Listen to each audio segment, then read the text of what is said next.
Hello and welcome back to my channel. Today I'm going to be doing your favorite, my favorite, everyone's favorite, my TBR game.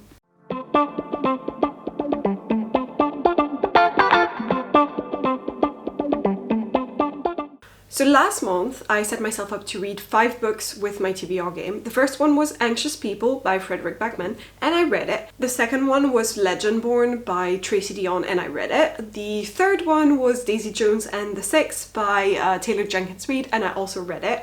Then I set myself up to read Waking Gods by Sylvain Neuvel, which I read. And then finally I had The Night Itself by Zoe Marriott, which I did not finish. I did start it. I am something like 70 pages into it and it's not a huge book, so I'm just gonna punish myself by adding it onto my list of March books and just finish it first before I dive into the other books that I'm gonna be picking up on my TBR game for the month of March.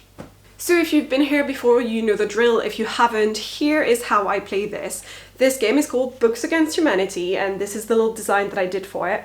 This game is loosely inspired by Cards Against Humanity, where I have question cards and answer cards, and together they form a prompt for me to pick a book with. And basically what I do is I give myself a hand of how many cards I want, aka how many books I want to read that month, as my answer cards, and I have to use my whole hand to answer each question card. Here are the rules on the back as well.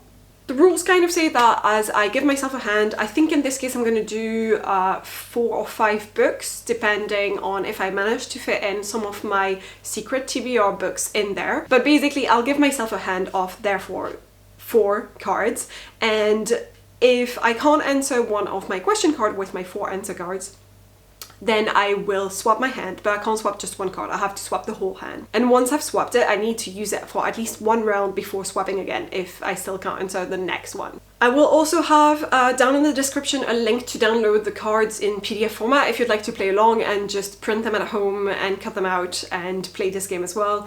It's all free, it's literally just a link and you just need to click it and it'll take you to a Dropbox share folder where you can just download the links. Here's what my decks look like. So my question cards are in turquoise and this is the back of them. And the front is things like this. So a story, that, which, etc. Then my answer cards are in yellow.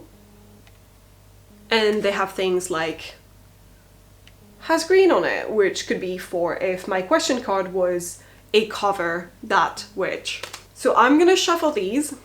And I'm gonna shuffle my 2 packs, and basically I'm gonna take out, because I used to do this game with 8 books because I would just fit all of the books that I intended to read in 1 month into this game. So at that time I would also pick in their wild card or mood read, things like that, but I take out those cards now because my choices are so much more limited with only 4 picks. I also have a list of some books that I really want to try and fit in, such as The Project by Courtney Summers, because I'm planning on reading that one with my friends as part of our little book club. So things like that and secret TBRs, I'm going to try to fit in as many of those books in there. So I'm going to give myself a hand of 4 cards. Okay, here is my 4 answers. So I have has the least amount of pages of all the ones on my TBR, that's nice. Is illustrated, so that would be for a cover, I guess, or a comic book if I wanted to pick a book that is illustrated in general. Then I have With a Friend, and is the same / similar to the last one I read. So that could be for a genre that is the same as last time. Okay. The other thing that I'm going to be trying this time is, this was commented in one of my videos and another friend of mine as well told me maybe I should try to do this, to play it a little bit more like Cards Against Humanity, instead of just reducing my hand by getting rid of a card every single time and being like, okay, I'm done, now I only have 3, now I only have 2 left, etc. I'm going to be taking a new card from my answer card pack, and that way I always have a 4 cards hand. Okay, so my first question card is a sci-fi novel, that, which.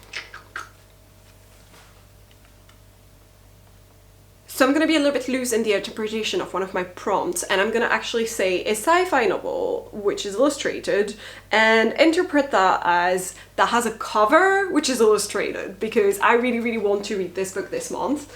And that book is Born by Vandermeer. Look at that cover, that is stunning. Which obviously is a gorgeous illustration. But basically, I have no idea what this talks about. I just know that I've read Annihilation, the trilogy that he wrote, that became a movie with Natalie Portman, and it's just really, really weird, and I would qualify it as weird sci-fi rather than normal sci-fi. Like, you just don't know what's happening half of the time. But here is some of the summary. In Bourne, a young woman named Rachel survives as a scavenger in a ruined city half destroyed by drought and conflict. The city is dangerous, littered with discarded experiments from the company, a biotech firm now derelict, and punished by the unpredictable predations of a giant bear. Rachel ekes out an existence in the shelter of a run-down sanctuary she shares with her partner Wick, who deals his own homegrown psychoactive biotech. One day, Rachel finds Bourne during a scavenging mission and takes him home. Bourne as salvage is little more than a green lump, plant or animal, but exudes a strange charisma. Bourne reminds Rachel of the marine life from the island nation of her birth, now lost to rising seas. There is an attachment she resents. In this world, any weakness can kill you. Yet, against her instincts, and definitely against Wick's wishes, Rachel keeps Bourne. She cannot help herself. Bourne, learning to speak, learning about the world, is fun to be with, and in a world so broken, that innocence is a precious thing. For Bourne makes Rachel see beauty in the desolation around her. She begins to feel a protectiveness she can ill afford. I'm going to stop here because there's still another paragraph, and this is a really long summary and synopsis for this book, but I just feel like this is going to be very interesting and very different from anything I've read recently, so I'm quite excited to get to this one. That means I'm going to pick myself another answer card to fill in the blank. And the new one has the most amount of pages of all the ones on my TBR, which is funny because one of my other answer cards has the least amount of pages.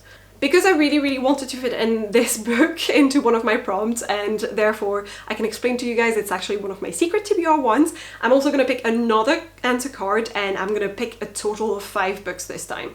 So the other answer card I have is I ask a friend to pick out of 5, so that's going to be an interesting one. So my new question card is an adult novel, that which I might go for has the least amount of pages of all the ones on my TBR. I'm going to go check what my Goodreads says. Sorted by page count. If I skip the ones that are like not out yet, therefore they do not have any page numbers, like The Hawthorne Legacy, and then I skip Lumberjanes because that's a comic novel, and Skyward as well. Then the first one in there is All Systems Red by Martha Wells, which says it has 144 pages, and it is on my shelves. And interestingly, it's also a sci-fi, so this is going to be a very sci-fi month. Here we go. This is the book. So I know that this is a novella, and I know almost nothing else about it. So here's, like for the previous one, I'm just going to read you the summary. So the prompt that I'm actually using, let me show you, is this one, an adult novel that has the least amount of pages on my TBR. In a corporate-dominated spacefaring future, planetary missions must be approved and supplied by the company. That's really funny because in this book it also mentions the company, and it also has a capital C, and I don't know if I'm expecting to have very similar stories, but that's interesting.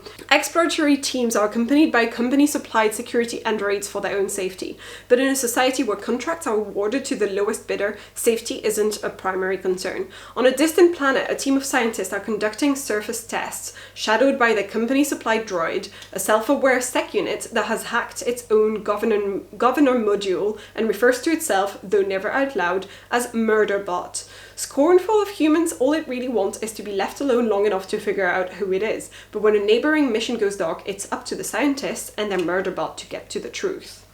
Okay, that sounds exciting. I know that this is actually part of the Murderbot Diaries, so this is the first novella in there.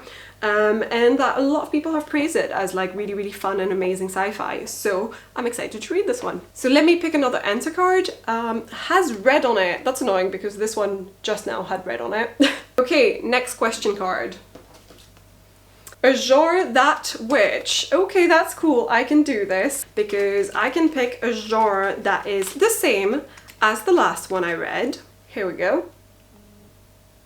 And for this, I'm going to be able to pick Cemetery Boys because the last book that I'm technically reading still right now is The Night Itself. So that is a contemporary fantasy YA novel, and this one is as well. And since this is part of a little series where I'm reading 3 of the same genre, and in this case YA contemporary fantasy novels, this is perfect because I needed to read this one next. So in this one we're following Yadril, who is part of a family of witches, and he basically summons a ghost, and the ghost doesn't want to leave, which isn't on purpose, I guess, so it becomes a little bit problematic.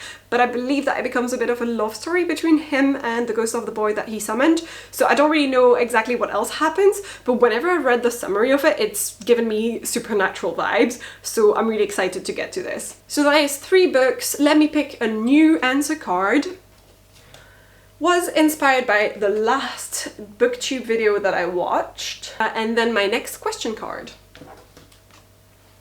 A thriller, that which I think I can fit in the book that I really wanted to read for my little book club with my friends, so I'm gonna pick a thriller that has red on it.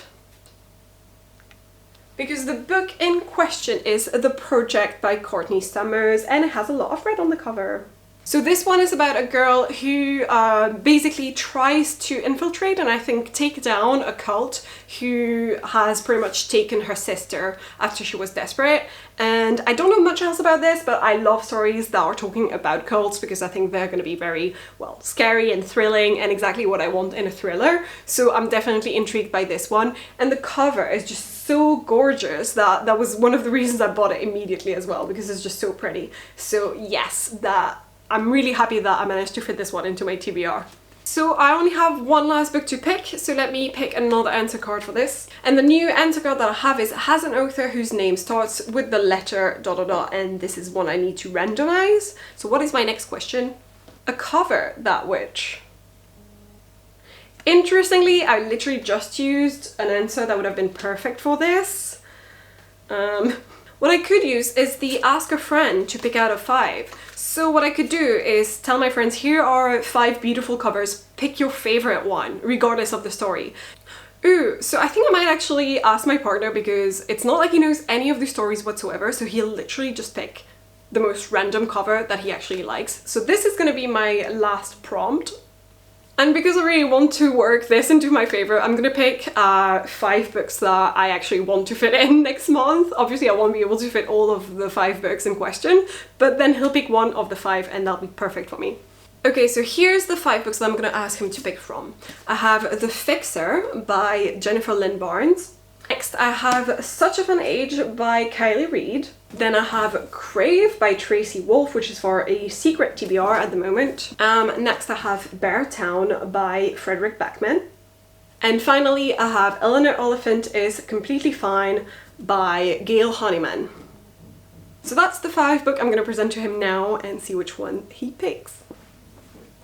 I'm back. Okay, so I asked him if he wanted to do this on camera, but he hasn't had a haircut in a while because all the hairdressers are closed in London at the moment, so he was like, yeah, better not. So this is the cover that he picked immediately out of the 5. It's Eleanor Oliphant is Completely Fine by Gail Honeyman. I was gonna say Neil Gaiman because their names are so similar, but it's Gail Honeyman.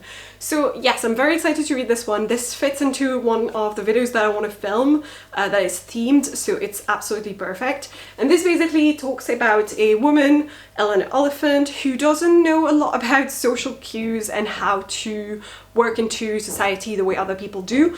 And basically she just kind of goes around life feeling absolutely fine about this and not worrying whatsoever about what other people think about her until one day something changes in her life. That's pretty much all I know about this. And there we have it. That is the 5 books that I have picked for this month. I'm very happy that one of them is quite short as well, so I may be able to fit some more. So the first one is Born by Jeff Vandermeer, then we have All Systems Red by Martha Wells, then Cemetery Boys by Aidan Thomas, The Project by Courtney Summers, and Eleanor Oliphant is Completely Fine by Gail Honeyman. And these are the books. And that's it, this concludes this video. I hope you enjoyed it, and I will let you guys know next month how I did with these books. If you like this video, please leave a like, leave a comment down below. I always try to respond. Consider subscribing, ringing that bell, all that jazz, and I will see you guys in the next one.